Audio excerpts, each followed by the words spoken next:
Alors en Afrique, on utilise beaucoup le klaxon. Pas forcément toujours à bon escient parce que ça fait simplement lever le nez et il n'y a pas souvent grand chose qui justifie le klaxon.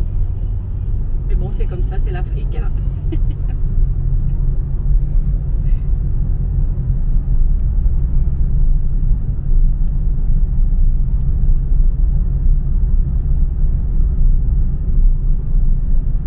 Donc c'est des rues encore en bordure d'océan. On s'éloigne un peu.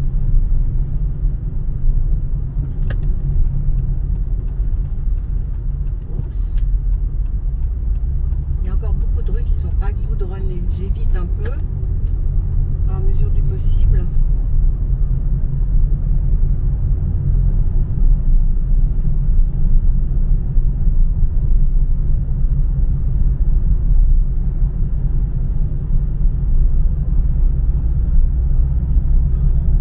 C'est fluide.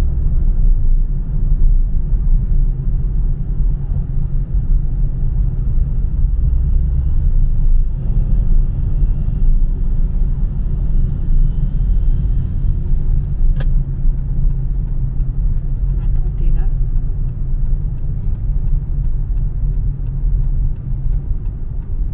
Non, c'est pas plus goudronné, mais bon. Si on fait pas ça, on va faire des kilomètres de route. Voilà. De l'autre côté, apparemment, c'est goudronné. Bon, vous voyez, c'est pas terrible, terrible. Mais c'est comme ça. Il y a pire, hein. Là encore, c'est assez plat. Apparemment, on voit des vieilles usines ici désaffectées à droite. Des petites ruelles africaines avec tous les petits commerces. Alors, faut pas aller trop vite, autrement on est secoué.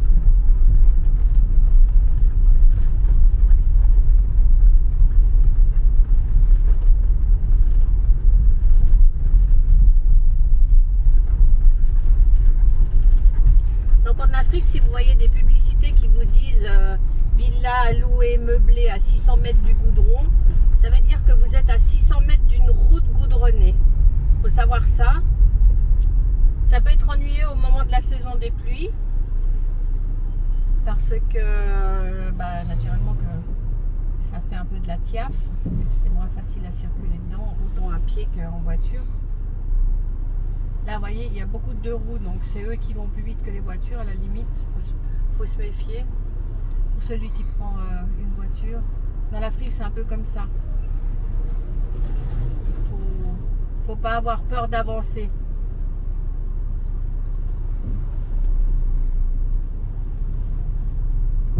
Les limitations de vitesse, on ne connaît pas trop.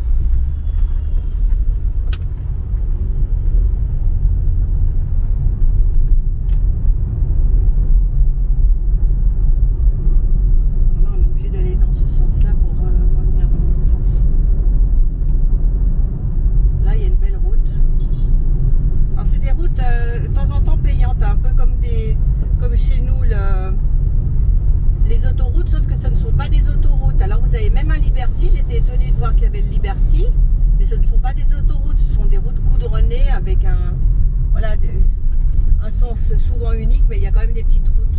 Je dirais ça serait des départements.